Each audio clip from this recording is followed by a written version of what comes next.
Hi hello ನಮಸ್ಕಾರ, chatter box ಚಾನಲ್ಗೆ ಸ್ವಾಗತ. ಹ್ಯಾಪಿ ಕೆಡ್ಡಾಸ ತುಳುನಾಡಿನ ಸಮಸ್ತ ಬಂಧುಗಳಿಗೆ. ಇವಾಗ ಕೆಡ್ಡಾಸದ ಫುಡ್ ಇದು ಕೆಡ್ಡಾಸದ್ದು ಇದನ್ನು ಹೇಗೆ ಮಾಡೋದು ಹೇಳಿ.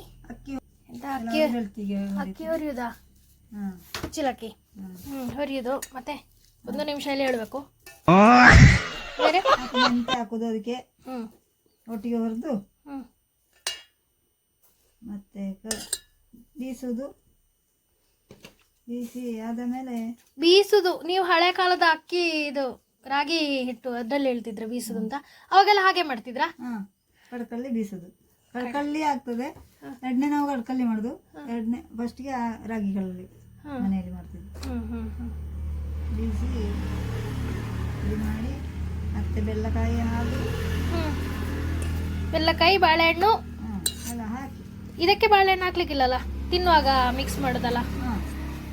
ಇದಕ್ಕೆ ಹುರಿಯಕ್ಕೆ ಹಾಕ್ಬೇಕು. ಹುರಿಯಕ್ಕೆ ಅಂದ್ರೆ ನಮ್ಮಲ್ಲಿ ಚರ್ಮುರಿ ಮಾಡ್ತಾರಲ್ಲ, ಅದೇ ಆ ಹುರಿಯಕ್ಕಿಯನ್ನ ಹಾಕ್ಬೇಕು. ಮತ್ತೆ ಹೊದಳು ಹಾಕ್ವೇನಮ್ಮ? ಅವಳಕ್ಕೆ ಸ್ವಲ್ಪ ಇದು 3 ದಿನ ತಿಂತಾರೆ ಕೆಡ್ಡಾಸಕ್ಕೆ.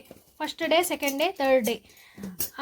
ಅವತ್ತು ಭೂಮಿ ದೇವಿಗೆ ನಮಸ್ಕರಿಸ್ಲಿಕ್ಕೆ ಉಂಟು. ಮಧ್ಯಾಹ್ನ ಎಲ್ಲ ತರಕಾರಿ, ಬದನೆ ಮತ್ತೆ ಅದೆಲ್ಲ ಹಾಕಿ ಒಂದು ಸಾರು, ಕೆಡ್ಡಾಸ ತರಕಾರಿ ಹೊಸದು ಮಾಡೋದು. ಅದೆಲ್ಲ ಮಾಡ್ಕೊಂಡು ಅದನ್ನು ಸಾರಿ ಮಾಡಿ ಊಟ. ಮತ್ತೆ ಅಲ್ಲ, ಬೆಳಿಗ್ಗೆ ತಾನೆ ಸೆಗಣಿ ಸಾರಿಸಿ ತುಳಸಿ ಕಟ್ಟೆ ಹತ್ರ ಇದು ಮಸಿ ತುಂಡು, ನಾಳೆ 3ನೇ ದಿವಸ ಮಸಿ ತುಂಡು, ಇಡಿಸೋಡಿ,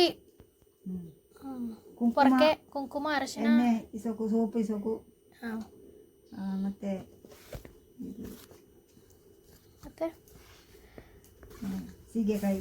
ಸೀಗೆಕಾಯಿ ತಲೆ ತೊಳಿಲಿಕ್ಕೆ, ಮತ್ತೆ ಸರಳಿ ಸೊಪ್ಪಲ್ಲಿ ಇದನ್ನು ನನ್ನ ಅಕ್ಕಿಯನ್ನು ಬಡಿಸಬೇಕು, ನನ್ನ ಏರಿಯನ್ನು. ಅದು ಭೂಮಿ ತಾಯಿ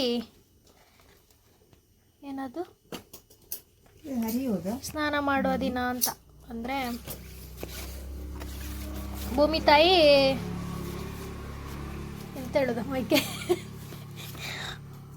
ಮುಟ್ಟಾಗುವ ದಿನ, ಮೊದಲಿಗೆ ಆಗುವ ದಿನ, ಅದನ್ನು ಹಾಗೆ ಇದು ಮಾಡ್ತಾರೆ. ಅವಳಿಗೆ ರೆಸ್ಟ್. ಭೂಮಿಗೆ ಯಾವುದು ಕತ್ತಿ ಪಿಕಾಸು ಏನೋ ಹಾಕಬಾರ್ದಲ್ಲ ಆ ದಿನ.